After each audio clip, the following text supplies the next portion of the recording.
Sir మీ పేరు? నా పేరు వెంకటేశ్వరరావు. సార్ ఈరోజు మరి కూటమి ప్రభుత్వం వచ్చింది, ఎలా ఉందండి? బాగానే ఉంది. ఏది ఎందుకంటారు సార్, ఎందుకు బాగుందంటారు, అసలు ఏంటి కారణం?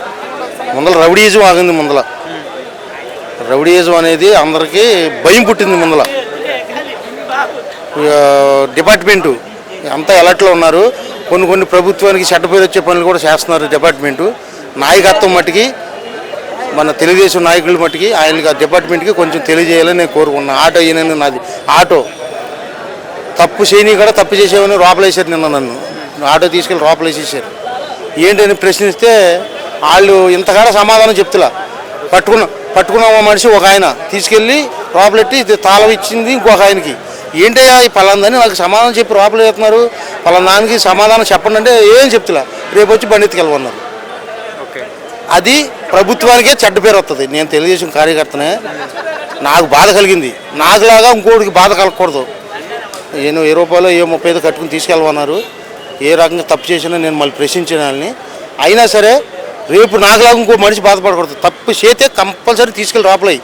షర్టు లేదు, లైసెన్స్ లేదు, మందు తాగి తోలుతున్నావు, కాగితాలు లేకుండా తోలుతున్నావు, ట్రాఫిక్కి మధ్యన అంతరంగం చేస్తున్నావు, తప్పు చేసినట్టే తీసుకెళ్ళు. ఏ తప్పు నేను రన్నింగ్లో వస్తుండగా స్లో చేశాను, తీసుకెళ్ళి నా బండి లోపలెట్టేసారు. 35 కట్టి రేపు వచ్చి ఎత్తుకెళ్ళన్నారు. ప్రభుత్వానికే చెడ్డ పేరు. 600 తోలుకునేది మేము. ఆ పూట ఏ రోజు తోలితేనే మాకు జీవనాధారం. ఆటో వాళ్ళ కోసం నాయకత్వం తెలుగుదేశం నాయకులందరూ కలిసి కొద్దిగా ఆటో వాళ్ళ గురించి కొద్దిగా మాట్లాడాలని నేను కోరుకుంటున్నాను. అసలు ఆటో వాళ్ళకి ఇప్పుడు ఎలా ఉందన్న? ఆటో ఇది బాగానే ఉంది. గతంలో మీకు డబ్బులు ఇవన్నీ వేశారు కదా ఆటో పథకాల కింద, ఇప్పుడు లేవని మేము బాధపడుతున్నారా లేదని అడుగుతున్నారా? మాకు నిత్యం మాకు ఆటో ఫీల్డ్ అంతా శుభ్రంగా ఉంటేనా మాకు ఏ డబ్బులు అయిపోయినా పర్వాలేదు. పోలీసు యంత్రాంగం తప్పు చేయకపోయినా తప్పు చేసామని మమ్మల్ని ఇబ్బంది పెట్టకపోతే మేము శుభ్రంగా తోలుకుంటాం. ఏంటి అని ప్రశ్నించి ఆటోలు ఆపి కేసులు కొడితే మేమేం చేయలేం. పలానా తప్పు చేసామని ఆపి ప్రశ్నించి కేసు కొట్టు తప్పులేదు.